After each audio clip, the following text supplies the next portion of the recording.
ధర్మపురి మండలం నక్కలపేట గ్రామానికి చెందినటువంటి పుట్ట నరసయ్య గారు కొద్ది రోజుల క్రితం చనిపోయారు. మరి అదేవిధంగా మొన్న పోయిన 30వ తారీఖు రోజు పుట్ట జమున గారు కూడా చనిపోవడంతో వారి ముగ్గురు పిల్లలు అఖిల, రాజేష్, శరత్ వీరి ముగ్గురు కూడా అనాథలైనరు. ఇలా వారిది నిరుపేద కుటుంబం అని చెప్పి ఇక్కడ ఉన్నటువంటి తమ్ముడు భూమేష్ నా దృష్టికి తీసుకురాగానే ఇలా మా యాదవ్ కుటుంబాన్ని ఆదుకోవాలనేటువంటి ఒక ఉద్దేశంతో ఈ జైత్యాల జిల్లాలో ఉన్నటువంటి మా యాదవ సోదరులందరికీ కూడా వారి పరిస్థితిని, వారి దీన పరిస్థితిని వివరించగానే ఇలా జైత్యాల జిల్లాలో ఉన్నటువంటి ప్రతి యాదవ సోదరుడు నేను ఫోన్ చేయగానే స్పందించి తమ వంతు సహకారాన్ని విరాళ రూపంలో అందించడం జరిగింది.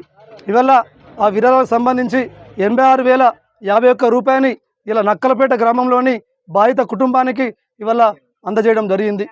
ఇలా యాదవ కుటుంబాలు అనేక రకాలుగా ఇబ్బందులు పడుతూ ఇలా అనేక నిరుపేద కుటుంబాలలో ఉన్నటువంటి సోదరులు చనిపోతూ ఉన్నారు.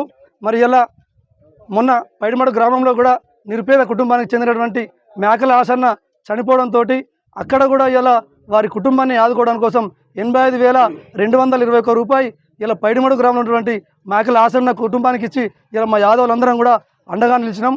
మరి అదేవిధంగా ఇలా ధర్మపురి మండలం నక్కలపేట గ్రామంలో కూడా అదే పరిస్థితి రావడంతో మళ్ళీ జిల్లాలో ఉన్న యాదవులందరం కూడా మేము మాట్లాడుకొని ఇలా విరాళాలు సేకరించి ఇలా యాదవ కుటుంబానికి ఈ నక్కలపేటలో 86,051 రూపాయి అందజేసి ఇలా వారికి ఆర్థికంగా అండగా ఉంటామని చెప్పి మేము భరోసానివ్వడం జరిగింది.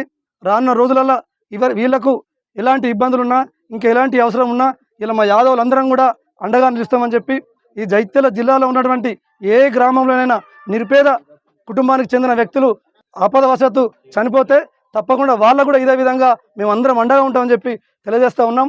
ఇలా జైత్యాల జిల్లాల మా యాదవులు అనే వాళ్ళము 92,000 పైచిలకు జనాభా ఉన్నాం. కానీ మా యాదవులకు ఎక్కడ కూడా ఏ రకంగా కూడా పార్టీల పరంగా కావచ్చు, కులాల పరంగా కావచ్చు, ప్రభుత్వాల పరంగా కావచ్చు ఎక్కడ కూడా గుర్తింపు రావడం లేదు.